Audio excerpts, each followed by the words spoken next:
If you want to know how to take a screenshot on your Mac, it's very easy to do. So there's two options here.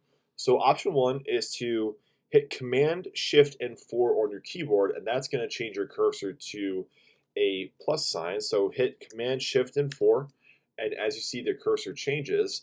And what you can do is drag and choose what you want to take a screenshot of. So let's just say I just want to take a screenshot of this, and then as you let go of the cursor, that screenshot automatically gets captured, and here you have it. If you want to have some more options, what you can do is hit Command Shift 5, and that's going to bring up a adjustable window, and you'll have this actual taskbar down here, so you can actually go through and record a certain part of your screen.